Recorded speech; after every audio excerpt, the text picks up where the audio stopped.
Hey folks, John Ferguson Smart here. A question that I got asked recently was, can you have too many unit tests? A lot of teams that I work with have a process where after they finish their code, they go back and write a whole lot of unit tests because they need to achieve a certain level of test coverage in their sonar reports or whatever to be able to get the build to run properly. And that's fine, but in fact, it's not necessarily the best way of approaching the whole problem of test coverage, the whole problem of unit testing, the whole problem of ensuring that your code does what it's meant to do.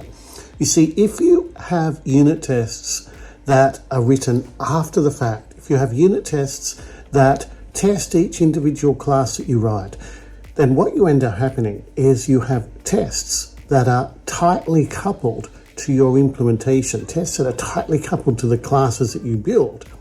And this can make things fragile. This can make things hard to maintain. It's also very superficial because subconsciously you end up testing the code that the code does what the code does. You don't test that the code does what the code should do. If you want to test that the code does what it should do, then you need to start with the requirements.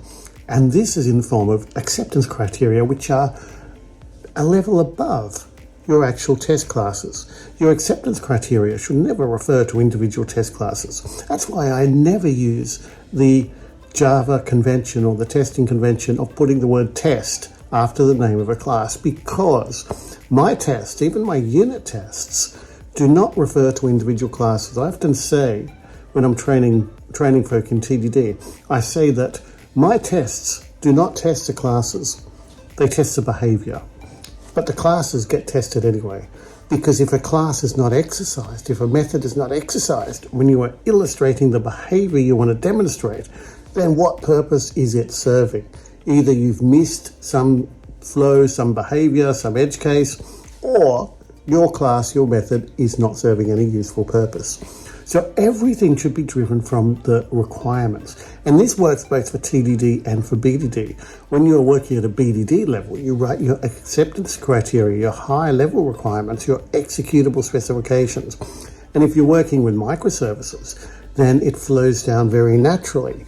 You start with your acceptance criteria, you write executable examples of those acceptance criteria to demonstrate the flows, the edge cases, the variations that you want to illustrate. And then as you go further into the details, you may need more detailed unit tests to work with. And if not, then you don't. You don't need those extra unit tests. You've already got the coverage from the acceptance criteria. So basically what I'm saying is that yes, you can have too many unit tests, but it's not really a question of how many unit tests you have. It's about when you write them, how you write them, and what you associate them with. I hope that's been helpful. My little rant for today. Thanks for listening, folks.